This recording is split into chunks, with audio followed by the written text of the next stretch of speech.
ավել քաշ ունեցող մարդկանց համար կոկրով գոլտի ցուցանիշը սխալ է։ 80-ից 120-ը համարվում է նորմա։ Պացիենտը անպայման չի սարքենք դիալիզան։ Այդ դեպքում իրանցից չենք էլ հարցնում, որտեվ դա կյանքի ցուցումով է։ Գնում գալիս է մեզից մեջ էրիտրոցիտ կա, ասում հա ոչինչ։ Արդեն պետք է երիկամային պաթոլոգիան շղթել, եթե զրտային պաթոլոգիան շղթվել է։ Գլոմերուլոնեֆրիտը ամենաշատ հիվանդությունը, որ ասոցացվում է նեֆրոլոգիայի հետ, երևի այդ։ Որպես այդպեսին, որ դու հենց առաջին գանգատից ախտորոշենք գլոմերուլոնեֆրիտ, դա այդքան էլ ճիշտ չի։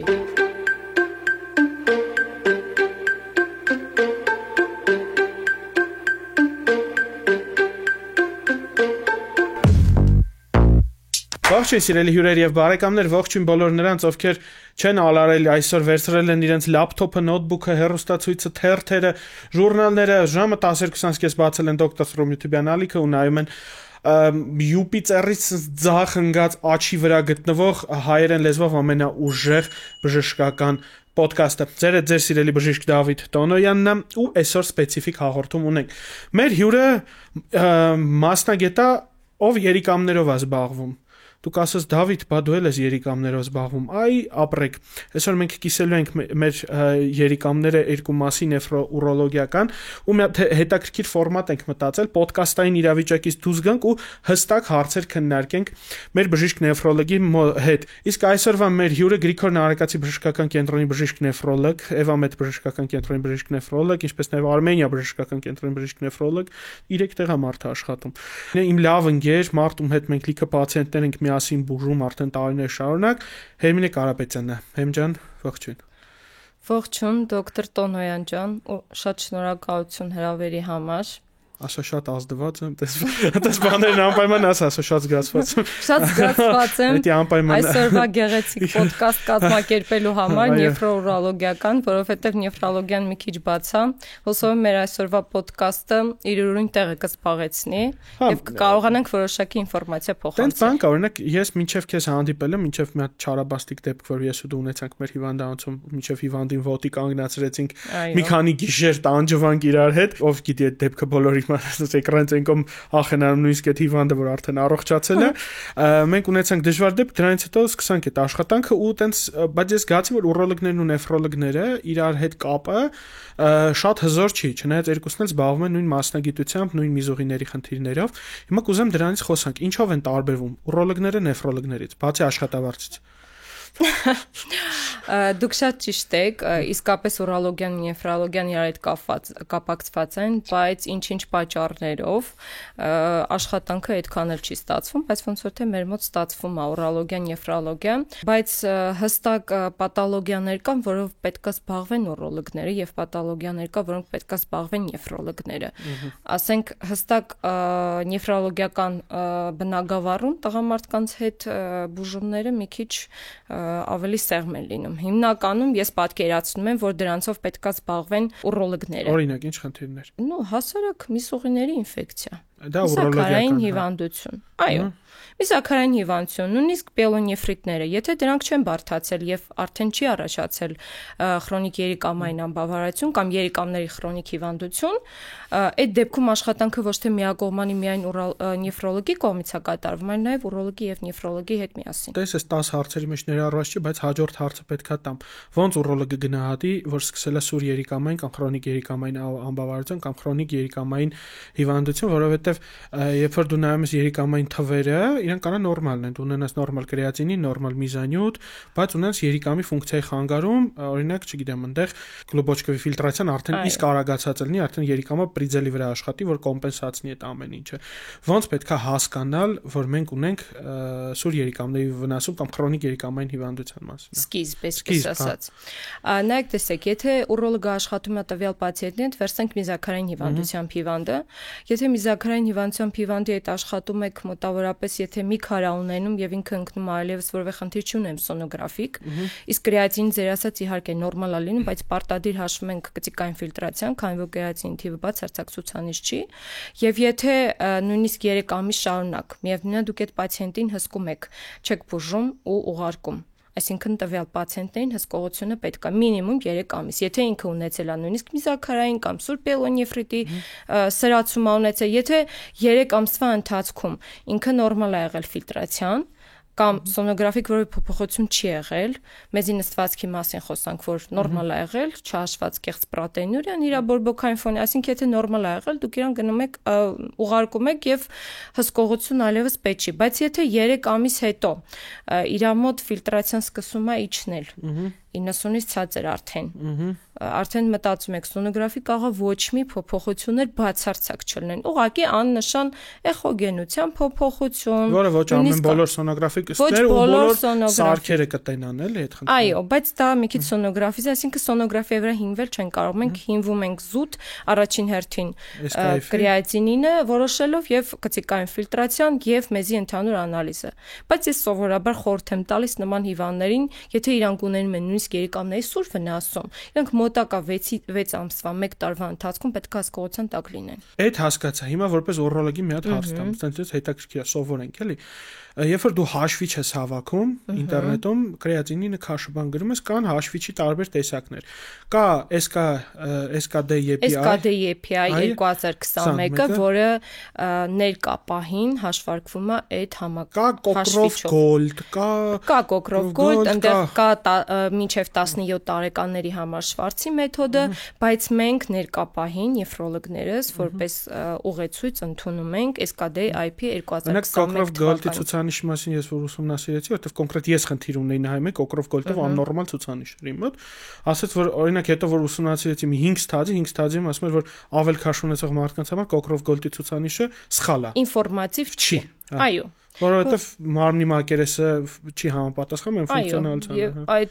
նաև SKD-IP 2021-ի մեջ էլ կա, այնտեղ կա կրեատինին եւ հոմոցիստեինի որոշում, ցիստատին C-ի որոշումով։ Այսինքն դեպքեր կան, որտեղ որ կրեատինինի միայն ցուցանիշով կարող է ինքը պատկերը սխալ լինի, հա, լյարդային անբավարարություն ունի, կախեքսի։ Ինչա ներկայացնում։ Ցիստեինցեն սպիտակուցա, որը բավականին մեծ ինֆորմացիա է տալիս, եթե լինում է լյարդային անբավարարություն կամ կախեքսիկ վիճակների դեպքում, ասցիտ, այդ դեպքում արդեն ցիստատին C-ն ինքը որպես բավականին ինֆորմատիվ մեթոդ կրեատինինի հետ միասին կծիկային ֆիլտրացիան որոշելու համար մեծ ցուցանիշ է։ SKF-ը որ թվերի համարն է նորմալ համարվում։ 90-ից բարձր։ Այսինքն 90-ից բարձր լուբայի թիվ մենք ընկալում ենք որպես նորմա։ 90-ից բարձր, այո։ Այսինքն 92 ինքը մենք դիտարկում։ Ինքը նորմալ է կծիկային ֆիլտրացիա։ Իսկ 85-ը, շատ հետաքրքիր է, էլի, որովհետև նենց հիվանդներ ենք ունեցել։ Եթե ունենում եք 85, բայց ինքը ունի ռիսկի խմբի, ասենք, պացիենտ է, հասարակ դիաբետ կամ ծայրակերակային հիպերտենզիա, իրան պարտադիր պետք է 3 ամիս հսկողությունը պահել, որ նոր ախտորոշել երիկամների խրոնիկ հիվանդություն, որտեվ հիվանդին ասել դու ունես երիկամի խրոնիկ հիվանդություն, ինքը դրանից արդեն ստրեսավորվում է։ Նույնիսկ 85 ֆիլտրացիա, բայց երբ որ բացատրում ես, որ դու պետք է այդ 85 ֆիլտրացիան կարող է քեզ համար մի քիչ անհասկանալի է, բայց մեր համար շատ կարևոր է, որպեսզի քո երիկամի ֆունկցիան շատ արագ պրոգրեսիվ չընկճվի։ Եթե ինքը տարիներով օրինակ ստաբիլ 85 է իր ֆիլտրացիան, նորմալ է։ Նորմալ է համարվում։ Ես միշտ այդ եմ ուզում ասեմ, որ եթե ինքը ռիսկի ֆակտորների մեջ ներողություն չի մտնում, ուրեմն իր համար նորմալ է 85-ը։ Ինչա կրեատինինը, ու ինչա միզանյութը, ինչա այդ ամեն ինչ որ անդադ խոսվում է, բժշկուի ջան կրեատինս բարձր է եկե, կրեատինս, ինչա կրեատինինը ու ինչ մարկեր է, ինքը ինչ մարկեր է հանդիսանում։ Որպես եթե ասեմ, կրեատինինը միայն երիկամային ֆունկցիաների ժամանակ չի ինքը բարձրանում, ինքը լյարդային, մկանային վնասվածքների դեպքում կարող է բարձրանալ, որովհետև կոնկրետ կրեատինինը ինքը այդքան վնասակար չի լինում, ինչքան մնացած ազոտային շլակները, նույնիսկ այդքան միզանյութը չէ, ինչքան միզանյութի ազոտն է լինում բարձր, նույնիսկ ես կասեի դրանք մի կողմ թողած միզաթեթուն այսօր շատ ավելի կարևոր պրեդիկտոր է երիկամների սուր վնասման, երիկամների խրոնիկ հիվանդության, սիրտանոթային բարդությունների, քանի որ շատ չխորանանք, որովհետև կա այսօր կարդիոռենալ սինդրոմ, որը որ մեծ թափով, այսպես ասեմ, ինքը ուսումնասիրվում է, որովհետև շատ կարևոր է, քանի որ սիրտանոթային բարդությունները բավականին մեծ առաջին տեղ, այսպես ասած, գրավում են եւ դրա հետ միասին գնալով ոնց որ հավասար երիկամների խրոնիկ հիվանդությունն է մեծ դեր տանում, այսինքն այսօր միզաթթուն ես կասեի ավելի կարևոր դեր է կատարում, որ նույնիսկ որպես պրեդիկտոր։ Իսկ կրեատինինը մենք որոշում ենք, ես կասեի կոնկրետ նեֆրոլոգ, կծիկային ֆիլտրացիան որոշելու համար որպես հաշվից, եթե կոնկրետ լաբորատորիաներում չեն որոշում։ Այսինքն մի իրավիճակում, երբ որ մենք ունենանք բարձր կրեատինի շատ չորնակ 115 թիվը կունենանք, կրեատինինի։ Հա, ու կծիկային ֆիլտրացիա արագությունը նորմալ կլինի, մենք կարող ենք դիտարկենք նորմալ, թե չենք կարող այդ վիճակում նորմալ կծիկային ֆիլտրացիա արագություն ունենալ։ Եթե մենք ունենք 115 կրեատինին, ու լաբորատորիաներ կա տալիս է 95, լաբորատորիա կա 120, բայց 80-ից 120-ը համարվում է նորմա, եթե իր կծիկային ֆիլտրացիան նորմալ է լինում, եւ ինքը նորից եմ ասում, ռիսկի ֆակտորներ չունի։ Այդ ինչ եմ հարցնում, ուրոլոգիական պրակտիկայում ամենաշատը ինչի է պետք է կրեատինինը կատեի համար։ Այո։ Օրինակ այդ խնդրին անդադ բախվում, երբ որ ինքը կատեն պետք է արվի, կոնտրաստով կատե պետք է արվի, ու առանց կրեատինը մի քիչ բարձր լինում, կատեի բժիշկները Շատ ճիշտ եք ասում, մեր պացիենտի իմիջիալոս կրեատինը իջել է։ Հա, վայ մերսի շատ, ես նոր էի հիշում, այդ մարդկանց գրեմ տնեմ իջել է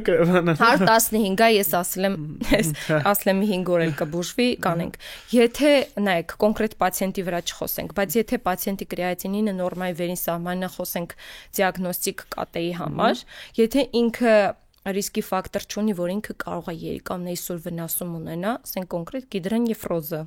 որը կարա լինի, կամ դիաբետիկա երկար տարիներ, ոչ թե նոր ախտորոշված, կամ հիպերտոնիկա երկար տարիներ 10 տարի, որտեվ շաքարային դիաբետ 5 տարի հետո արդեն ինքը ունի երիկամների անխոս այսպես ասած վնասում։ Սարքերակային հիպերտենզիան նույնպես։ Մենք չենք կարող դա որպես արգելք հանդիսացնել, որ կատեի հետազոտություն չկատարվի։ Հաշվի ենք առնում ռիսկի ֆակտորները, բայց ասել, որ քանի որ տվյալ կատե հետազոտությունը կամ կոնտրաստով հետազոտությունը իր դիագնոստիկայի համար ախտորոշման, որով շատ ավելի կարևոր է,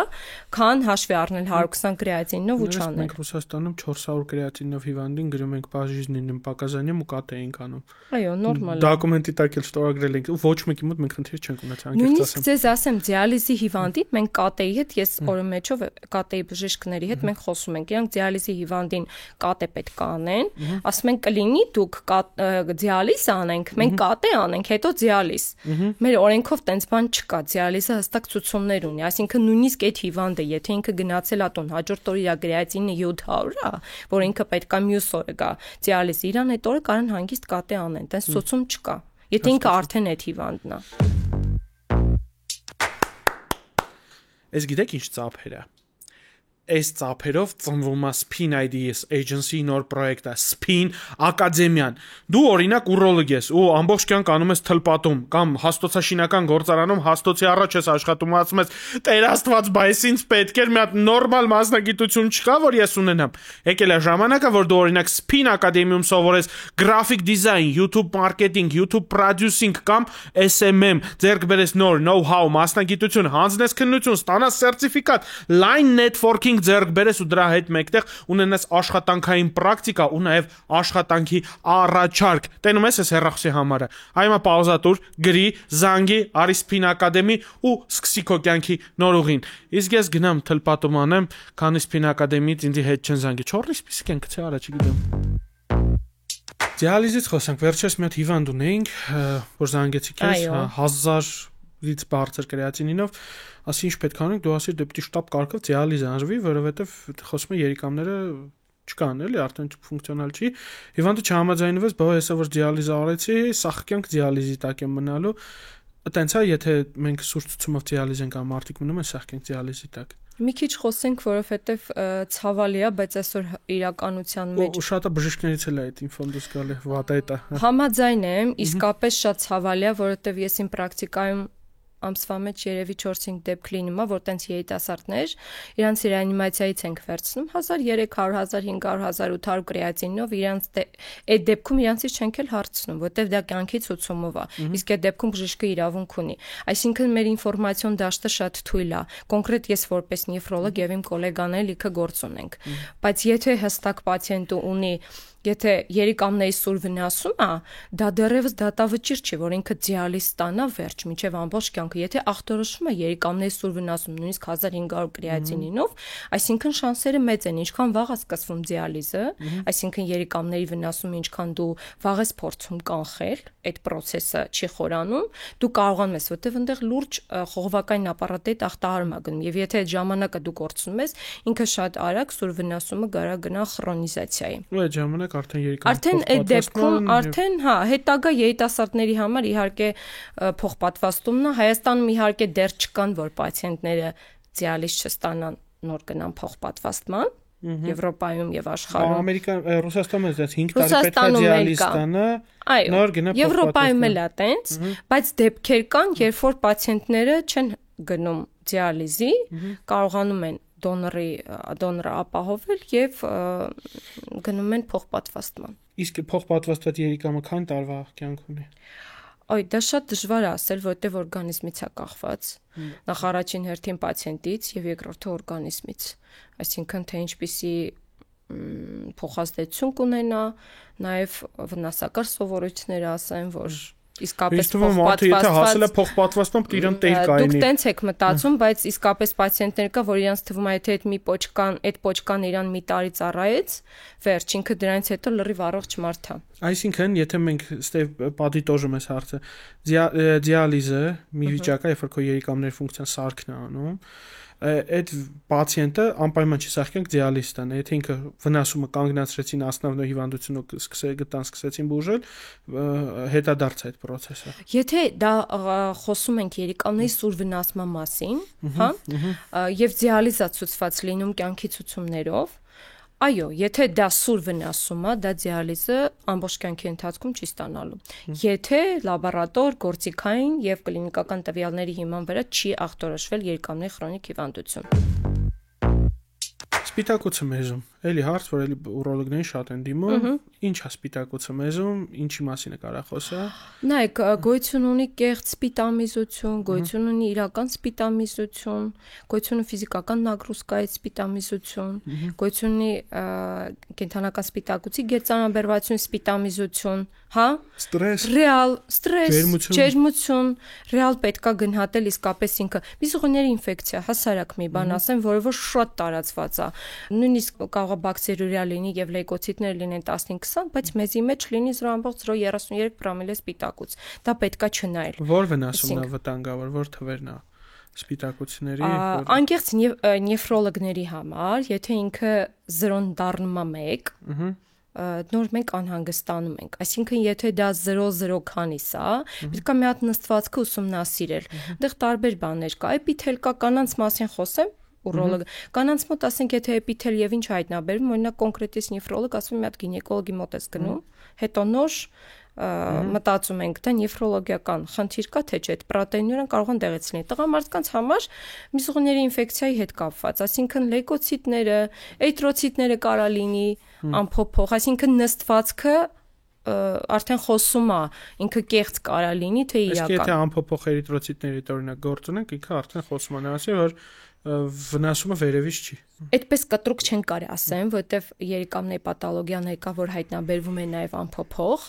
բայց նաև փոփոխված էլ է լինում։ Բայց հիմնական մասում, այսինքն հաշվի ենք առնում անհատ պացիենտին։ Ինքը քանի տարեկան է, ինչ ռիսկի ֆակտորներ ունի, կարա ունենա ընտանեկան անամնեզ ունի թե չէ։ Հայաստանում մեզի անալիզը շատ անորակ է։ Այսինքն մեկ-մեկ լաբորատորիաներից ցուցանիշներ ա գալի, որ կիսատ պռատ է, մեկ-մեկ էլ ցուցանիշներ ա գալի լրիվ անիմաստ։ Մեզի որ ցուցանիշն է ամենակարևորը։ Օրինակ, այս վերջը շատ է, չէ՞, կրեատինինի պրոտեին հարաբերակցությունը մեզում ինքը ինչքանով կարևոր ցուցանիշ է։ Ճիշտ ասի, կրեատինին ալբումին Կրեատինին ալբումին 20-ից ցածր պետք է լինի, ճիշտ է, շատ եմ նկատել, որ այս վերջերս լաբորատորիան մեծ ցուցանիշ ու ահավոր հիվանդները ահաբեկված ինքը ինֆորմատիվ ցուցանիշ է, բայց կոնկրետ միայն կրեատինին ալբումինը հաշվի առնել այդքան չէ, այսինքն կոնկրետ ես որպես նեֆրոլոգ, այսինքն եթե մենակ կրեատինին ալբումին ցուցանիշը լինի 20, ու մնացած բաները նորմալ լինի, հարաբերական խտություն գոյություն ունի, սպիտամիզություն, էրիտրոցիտ, գլանակ եւ այլ բաներ, այսինքն մնացած բոլոր։ Միայն հաշվի առնել կրեատինին, ալբումին, ցուցանիշը, այդ մի քիչ, այսինքն պետքա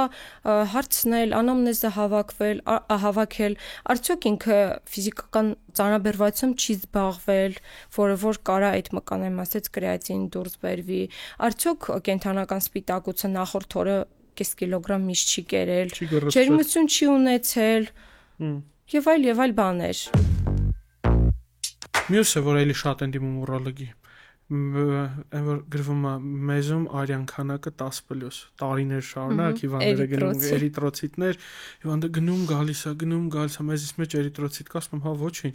կա, ասում չես արունակ համեղել էլի, հիմա ինչի՞ց է այդ խնդիրը տալիս, որ ես ընկեր ունեմ, անընդհատ իր մոտ մի փոքր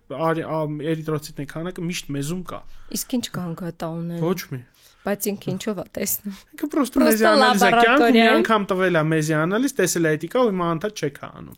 Նայ, կոնկրետ ես մասնագետ նայելով, եթե էրիտրոցիտ գայս է 10+, էրիտրոցիտը պետք է իսկապես պարզել ինքը անփոփոխ է թե փոփոխված չի, եւ շատ կարեւոր է անամնեզը ու սոնոգրաֆիկ տվյալներ, այսինքն եթե սոնոգրաֆիկ անամնեստիկ տվյալներով որևէ խնդիր չի հայտնաբերվում եւ փոփոխված էրիտրոցիտները նորմալ է տալիս չնայած այդ 10+-ին, պետք է օբյեկտիվ նայել անհատ հիվանդին։ Ոչ միայն հիմնել, շատ հարգում եմ, որտեղ լաբորատոր տվյալները մեր համար շատ կարևոր են դիագնոստիկայի համար, բայց երբեմն պետք է պացիենտին էլ լսել եւ որպես պացիենտ անհատ ընդունել իր գանգատները, անամնեզը շատ կարևոր։ Մեզը խոսացինք, մեզում արունը խոսացինք, մեզում սպիտակուցը, փրփուրը մեզում։ Մարդիկ լուրջ գանգատով գալիս են ուրոլոգի մոտ, ասում են մեզ փրփուրում ես հիվանդ եմ ունեցել, որ կանգնած վիճակում մեզում փրփուրեր, ասացի մի քանի օր նստած միզես փրփուրը կորավ։ Ես իրան բացատրեցի, որ ֆիզիկա է, ուղղակի հոսանքով ջուր է շփվում, ասում վադապադ է եղել, էլի ձեր ունիտազի մեջ։ Դա դուք խոսեցիք տղամարդկանց մասին, որտեվ կանանց մոտ տենց բան չի լինում, եթե իսկապես լինում է փրփրոտ մեզ, չէ, եթե պացիենտը նկատում է փրփրոտ մեզ, մի կողմ թողնենք, եթե ուղիղ կանգնած է, իսկապես պետք է իրան հաշվի, այսինքն արժանի լինի ուշադրության եւ հետազոտել։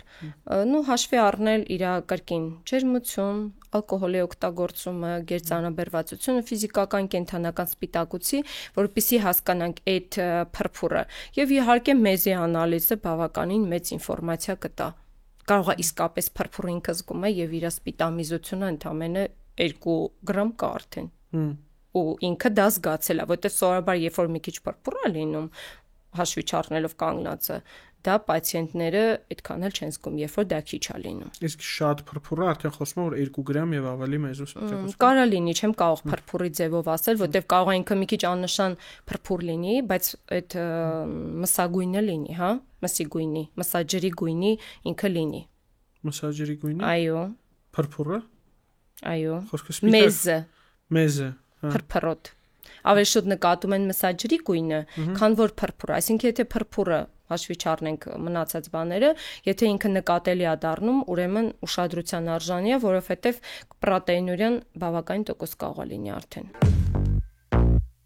Ճնշումը ու երիկամները։ Շատ վաղ հիվանդներին ասում են գնա մի հատ ուրոլոգի մոտ, կարող է պոշկեկիցը տա։ Նեֆրոլոգի մոտ չգիտես քիչ են ուղարկում, գնա մի հատ նայի պոշկեկիցը տա ճնշումը բարձրանում։ Ինչպես է երիկամները բերում ճնշման բարձրացման։ Դա ճիշտ է, զարկերակային հիպերտենզիայի դեպքում հիվանդները երևի դիմում են սրտաբանի երկրորդը ուրոլոգի։ Եթե սրտաբանները որևէ բան չեն հայտնաբերում, ուղարկում են պոչկեքի ուրոլոգների մոտ։ Ուրեմն մենք գիտենք, որ երիկամները շատ կարևոր դեր են կատարում ռենին անգիոտենզին ալդոստերոնային համակարգի միջոցով, հա, երբ որ ռենինի մակարդակը բարձրանում է, ակտիվանում է ռենին անգիոտենզին ալդոստերոնային համակարգը եւ բերում է զարկերակային հիպերտենզիայի։ Բայց որոշակի թվեր կա էլի, որ նեֆրոլոգները հաշվի են առնում, բայց եթե ունենում են հիվանդները դե կապ ունի օրինակ տարիքը, կապ ունի օրինակ շաքարային դիաբետ ունի, թե ընդհանրապես զարկերակային հիպերտենզիա չի ունեցել։ Ասենք կոնկրետ վերցնեմ շաքարային դիաբետով հիվանդը։ Եթե շաքարային դիաբետով հիվանդը ախտորոշում է հետնել ունենում է զարկերակային հիպերտենզիա մոտավորապես 140-150-ից բարձր, արդեն պետք է երիկամային պաթոլոգիան շղթել, եթե սրտային պաթոլոգիան շղթվել է։ Լավ։ Որովհետև այսօր այդ 2024 թվականի զարգերական հիպերտենզիայի ուղեցույցներով, գայդերով, իրանք արդեն 120-ից բարձր, ասում են բուժեք, բարդացած է ինքը համարվում արդեն 130-ը։ Եթե ինքը ունի ուղեկցող պրեդիկտորներ, ունի ճարպակալում, վնասակար սովորույթներ, շաքարային դիաբետ, իրանք արդեն բուժման կարիք ունեն։ Իսկ այտուցներն ու երիկամները Այտուցները նույնպես կապ ունեն, բայց որ կոնկրետ ասեմ, սովորաբար երբ որ ստորին վերջույթներում այտուցները առաջանում, առաջինը կապում են սրտային անբավարարության հետ եւ բազմաթիվ հետազոտություններից հետո նոր հիվանդը վերջնականապես հայտնվում է նեֆրոլոգի մոտ եւ հայտնաբերվում է, որ նեֆրոտիկ սինդրոմ է իր մոտ, այդ այտուցները ընդեղից են։ Սովորաբար որպես այդպեսին ոնց որ գրականության մեջ է, երիկամային հիվանդների մոտ առաջին հերթին դեմքի այտուցն է լինում, կոպերի շրջանում, բայց այդ դեպքում նաեւ պետք է հաշվի առնել վանաձև կեղծի ֆունկցիաները, այսինքն միայն երիկամային զուտ հաշվի առնել, ասեմ ձեզ, որ էնդոկրինոլոգի մոտ են գնում, նոր ամենավերջում հայտնվում են նեֆրոլոգի մոտ։ Իսկ այդ այտուցները, որոնք որ սխմում ես փոսիկ անգնում, սխմում ես փոսիկ չընկնում, որ փոսիկն է վտանգավոր, որը չէ։ Երկուսն էլ իսկապես վտանգավոր են, որովհետև կա սրտային այդ այտուցները եւ երիկամային, երբ որ փոսիկներ են ընկնում։ Նա դասը սրտայինը ոնց է, երիկամայինը ոնց է։ Երիկամային այտուցների դեպքում փոսիկներ են ընկնում, սրտային այտուցների դեպքում փոսիկները շուտ հետ վերադառնում են։ Բայց դա կապ չունի, որովհետև պացիենտների մոտ 90%-ի մոտ այդ այտուցները լինում են շաքարային դիաբետով հիվանդների մոտ, որոնց մոտ զուգակցված է եւ սրտային անբավարարությունը եւ երիկամային անբավարարությունը։ Իսկ նրանք իրար զուգակցված են լինում այդ այտուցները եւ այդ դեպքերում բազմաթիվ այդ նույն պրոտեինուրիան, որ խոսենք, 3 գրամ պրոտեինուրիան, երբ որ արդեն սկսում է պացիենտի մոտ նեֆրոտիկ սինդրոմ շաքարային դիաբետով հիվանդների մոտ այդ հատվածը մի քիչ բաց հանգնում պացիենտի կողմից եւ այդ այտուցները կապում են միայն սրտային անբավարարության հետ։ Գլոմերուլոնեֆրիտը ամենաշատ հիվանդությունը, որ ասոցացվում է նեֆրոլոգիայի հետ, երևի է դա ինքը իրոք ամենաշատ հանդիպող։ Չէ, ես ձեզ հիմա թվեր ասեմ, պատճառներ երիկամների խրոնիկ հիվանդության 38%-ը կազմում է շաքարային դիաբետը, 26%-ը կազմում զարգերական հիպերտենզիան եւ ընդամենը 15%-ն է կազմում գլոմերուլոնեֆրիտները, մոտավորապես 10-15% այլ պատճառներ, նու կարդիովասկուլյար, աթերոսկլերոտիկ եւ 5% անհայտ պատճառների։ Բայց իսկապես գլոմերուլոնեֆրիտները ո՞նց են դրսևորվում, ինչ հիվանդություններ են իրանքից ինչ են ներկայացնում։ Գլոմերուլոնեֆրիտները շատ մեծ խումբ են կազմում նեֆրոլոգիական հիվանդությունների մեջ, բայց իրենք դրսևորվում են ուրեմն նեֆրոտիկ սինդրոմի տեսքով, նեֆրոտիկ սինդրոմի տեսքով, այսինքն որպես այդպիսին կլինիկա, պացիենտը կարող է ունենա միայն գեմատուրիա, այսինքն մեզի մեջ արյուն, կարող է միայն ունենա պրոտեինուրիա, հա, նեֆրիտիկ սինդրոմների դեպքում, հիմնականում, նեֆրիտիկի դեպքում ունենում է գեմատուրիա եւ զարգերական հիպերտենզիա,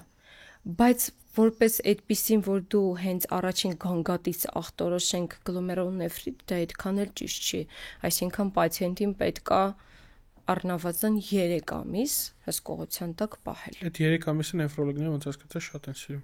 Որովհետև ախտորոշման համար, երբ որ դու ախտորոշում ես իր մոտ խրոնիկ բառը, 3 ամիսը պետք է։ 3 ամիսը պարտադիր պետք է։ Դու չես կարող մի գանգատով իր մի հատ պրոտեինուրիայով կամ մի հատ գեմատուրիայով կամ մի հատ ճնշման թվով նույնիսկ ախտորոշել, որ ինքը կարա ունենա։ Եթե ընտանեկան անամնեզ իհարկե չկա։ Սենց ասեմ ընդհանուր,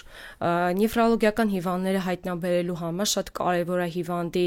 համարյա 80% անամնեստիկ տվյալներ, որպեսզի մանրամասն անամնեզը հավաքել, որտեվ կարա տոնզիլիտից սուր ստրեպտոկոկային հետ գլոմերուլոնեֆրիտ լինի, այսինքն անամնեզը, անամնեստիկ տվյալները շատ կարևոր են եւ կարևոր է զարգերական հիպերտենզիայի հսկողությունը, որը պետք է պահել որոշ ժամանակ մի ճնշումով մենք չենք ճնշման չափումով չենք կարող դա ախտորոշել եւ իհարկե լաբորատոր եւ գործիքային տվյալները։ Բարձան մեր հարցերը այսօրվա, բայց մեր վերջի ավանդական հարցը 3 գիրք, որ խորհուրդ կտաս մարդիկ կարդան։ Իսկ 3 խորհուրդ, որ նեֆրոլոգիական տամ։ Չէ, ցավոք, մեզնից գրքեր են պետք նեֆրոլոգիական խորհուրդներ տվիր էլի այդքան։ Երկրպագուն։ Ում։ Աննա Ջեյնի։ Հա, իստված իմ։ Կոննել։ Դա Պարուսևա կարդան։ Ու Հովհաննես Թումանյան։ Դա հեշտ բրծար։ Այո։ Դե ինչ ելնես, ասեք դուր եկավ մեր այս հարցազրույցային ֆորմատը կոմենտներում, դեր այդ դոկտոր Սրումներ, Medcast-ը, բաժանորդագրվեք բժիշկ նեֆրոլոգ Երմինե Կարապետյանի Instagram-յան էջին, Facebook-յան էջին ավելի շատ ինֆո ստանալու համար, կոնսուլտացիաներ անցնելու, իսկ եթե ինձ բաժանորդագրված չեք, հիշեք, որ ես ձեզ շատ եմ սիրում, пока